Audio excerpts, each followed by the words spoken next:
क्या भगवान में आस्था रखने के बाद भी हमें अपने कर्मों को भुगतना पड़ता है? रहता है ना ये सवाल। जय शंकर जी की जय श्री महाकाल। एक भक्त था राघव, जगन्नाथ जी में बहुत आस्था रखता था, बहुत पाठ पूजा करता था। जब भी हम इस रास्ते पर चलते हैं तो सब छूट जाता है, चाहे रिश्तेदार हो, चाहे दोस्त हो, चाहे सगे संबंधी हो।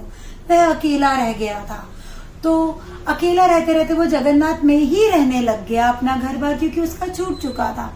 बहुत परमात्मा की सेवा करता, बहुत अर्चना करता, सारा दिन उसी में विलीन रहता। एक दिन वो बहुत बीमार पड़ गया, पर उसकी सेवा करने के लिए उसके आसपास कोई नहीं था। काफी दिन बीमार पड़ा रहा, पर अभी उसकी आयु पूर्ण नहीं हुई थी।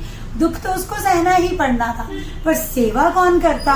परमात्मा में आस्था रखता था और हमेशा जगन्नाथ जी को ही सिर्फ अपना मानता था। फिर आना पड़ा जगन्नाथ जी को उसकी सेवा करने के लिए। जगन्नाथ जी ने उसकी बहुत सेवा करी। तो जब वो थोड़ा बात करने लायक हुआ, उसके ठीक होने को अभी भी 10 से 15 दिन रहते थे, तो भगवान ने उसकी इतनी सेवा करी और उसने पूछा जब ठीक होने पर कि जगन्नाथ जी, पर प्रभु आप तो मुझे ऐसे ही चुटकी भर में ठीक कर सकते थे, तो आपने क्यों नहीं किया? तो जगन्नाथ जी ने उसको जवाब दिया कि ये तुम्हारे कर्मों में लिखा था, तुम्हारे कार्मिक ऐसे थे कि तुम्हें बीमार होना था।